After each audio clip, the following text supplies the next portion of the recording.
Yeah, we're starting phase 2 of the off-season program here. We just concluded phase 1 of winter conditioning. Felt like Coach Burke and his staff, as usual, do a tremendous job getting our guys prepared and in better shape and stronger and faster. And now we get phase 2 started where we get to get on the field and do some football. So had some OTAs this week and had our first practice out there today. And always exciting. First day, always a lot of great effort and just a lot of guys finding joy being out there together again. So thought the environment was great, the effort was great, and obviously there's always things to clean up schematically, but with phase 2 we're trying to develop dependable depth with our team, find out the guys and what their roles could be going forward.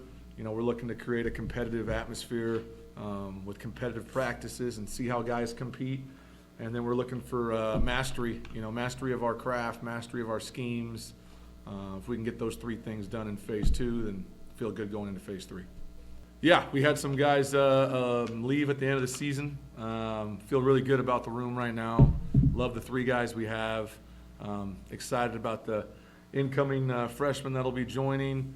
And, as usual, our quarterback development I feel like is second to none, and always exciting to have some younger guys that we can develop and nurture. And so all 3 of those guys are super talented and have things they're working on, and it'll be fun to see how they progress in the next coming months. Yeah, I feel like that's happened, no matter what, right? Randy Wright played as a freshman. We've had guys do that in the past. Jake Mayer showed up in June, was playing his first game in September, ended up being pretty good. So, I think I'm not really worried about how old the guys are. Just whoever's playing the best and leading the team the best will play. Yeah, I think, in this day and age of college football, there's going to be movement. I've been really proud of the fact that, since the transfer portal stuff's really started in the last 7 years or so, I think the average Division I school has had 200-plus guys transfer out of their program, and, we've only had 13 in that same time frame. So I think that speaks to our environment and culture and why guys want to be here. But yeah, I think we're really excited about. We have a really good contingent of older veteran guys that have been here, understand the standard, understand our process of what we're trying to do every day, and they'll help whether our younger guys who are getting better opportunities or some of our newer guys that are entering the program this quarter. So it's a definitely a good balance of roster, I would say. Feel great about Jordan Fisher. I feel like he's pound for pound one of the stronger guys on the team.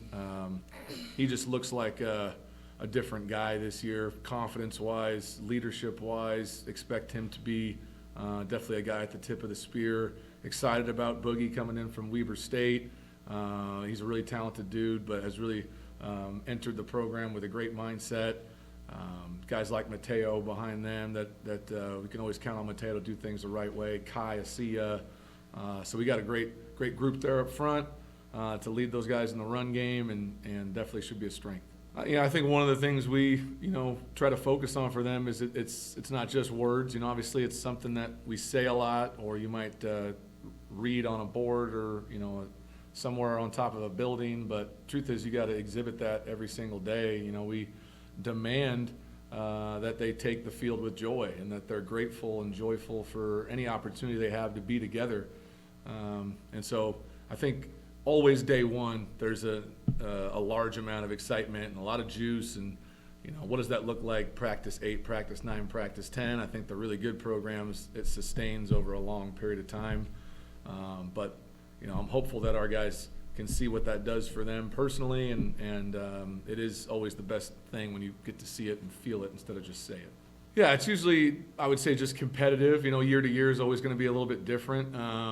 And what you hope to see is, if one side of the ball has a good day, can they sustain that, right? Sustain success over a period of time, a streak that you can build of multiple days. If one side of the ball has a tough day, can they respond and come back the following day and improve, or does it send them into a negative streak, a spiral of poor performances? So it's all about dealing with it and understanding that you can detach from the results of what took place, and can you respond on the very next play and not wait until the very 2 days later to have to do it again. So that's something you can hopefully train during this phase. Yeah, I think anytime you're stepping into a head coach role, you want to feel like you're making an impact not only on the program but the university, the athletic department.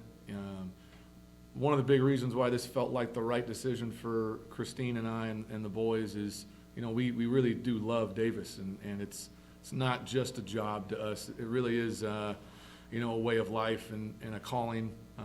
I've been extremely lucky to have great support from our chancellor, Rocco, the people around the program, and all areas have grown, and the trajectory is on an upward scale. And I think, it's okay for us to say what we want out of this, that we want to be a championship program, but we want to be a championship program and maintain the things that have made Davis special for a long time, which is we're developing young men and women to be leaders in our society. We're helping take care of a community that we all really love and care about. I hope that the people around see that, and we continue to grow this place where year in and year out, when you talk about the teams that have a chance to do it, you hope that Davis is one of those teams that are mentioned. And I've been proud that I feel like in the last 2 years we've started to make impact that way. And I think that's a big reason why we felt it was right to sign an extension and commit ourselves to this, so that everyone around knows that we're going to be here for a long time, and so we can get this place where I think it's capable of being. Yeah, I think Fisher put any doubts on his ability to rest last season, and I think we were in a situation where we hope again going forward. You can't win a championship with one back, just like you can't win with one wide receiver. It's going to have to be a committee of guys.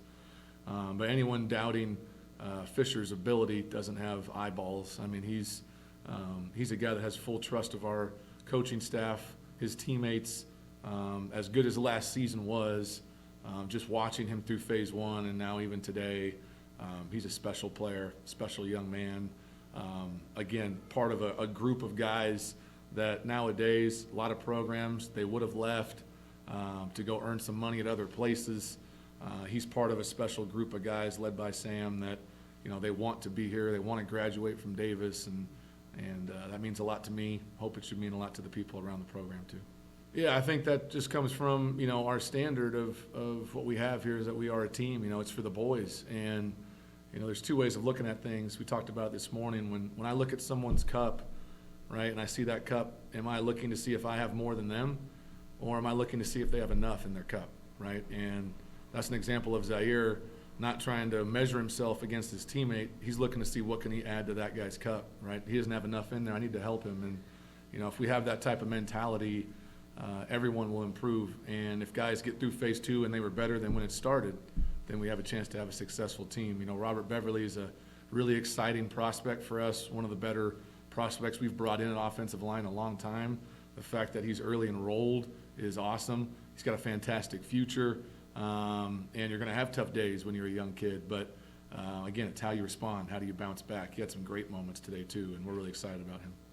Yeah, that got started my first year here by the players. I think when we leave Bob Biggs' practice field and we enter Jim Soker field, for us it's about kind of making a mentality shift of, Coach Biggs was really big on the fundamentals and techniques. That's why that field's named after him. We're on the grass. We're working on our fundamentals and how to improve our technique. And when we enter Jim Soker Field and we're coming into Shredville, it's about being competitive and changing that mindset. And so I know a couple of our older guys felt like a couple of years ago that Coach Soker wants to hear that fight song when we run by his statue. So when they leave the practice field, they're singing to Coach Soker on their way down.